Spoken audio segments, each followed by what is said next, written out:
अस्सलाम वालेकुम जी सारे विराट ठीक हो सो चकवाल फ्रूट मंडी खलोते हैं तो सुबह का टाइम ने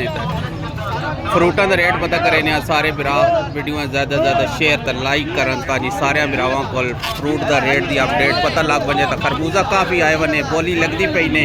तो बोली सुन तो कहने के चलती पई इस पूरी गड्डी की बोली भी लगती है इस गड्डी पूरी की बोली भी लगती है 20,000 दी जनाब खकड़ी वेच गई जितनी भी गड्डी तो बोली तो 20,000 दी नवे डिजाइन की खकड़ी आ गई थी पिस्ता लाल माल है पिस्ता जनाब वो लाल माल है पिस्ता 15 अली साहब 15 1200 की रेडी की ने सारी जनाब गड्डियां लगियां ने खरबूजे दियां जितनियां गड्डियां लगियां ने जोरां लगियां ने जनाब देसी खरबूजा लग्या ते किन्ने दी गड्डी कीती ने 20,000 दी ये सारा खरबूजा 20,000 होया ने जी अगर बोली ते दुआ इसका कितना वजन होसी खरबूजे दा कोई आइडिया ही है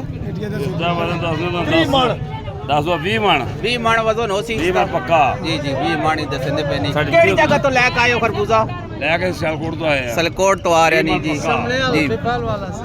जी सलकोट तो खरबूजा आ रहा नहीं जी कोई उकाड़े तो आ रहा नहीं ये सारा खरबूजा लगा ने गड्डियां चो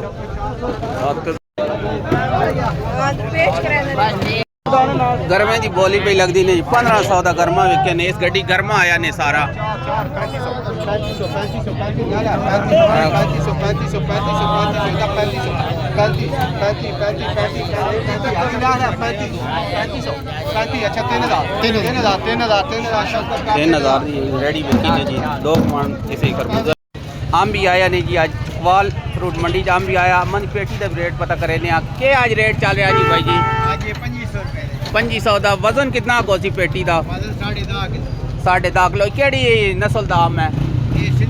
सिंधड़ी खादा भी नहीं या हाली विचेंदे पे हो आज ये कोई नहीं खाता नहीं विचेंदे नहीं पे जी सिंधड़ी आम आ गया जी चकवाल फ्रूट मंडी खकड़ी दे खरबूजे दे गट्टुआं दा रेट पता कर के आज कहीं गट्टू विक रहा गट्टू जनाब 1,000 रुपए का वजन कितना का 23-24 किलो वजन पे दसेंदे ने ते ई आई है दुआ आड़ू किन्ने दा आड़ू 450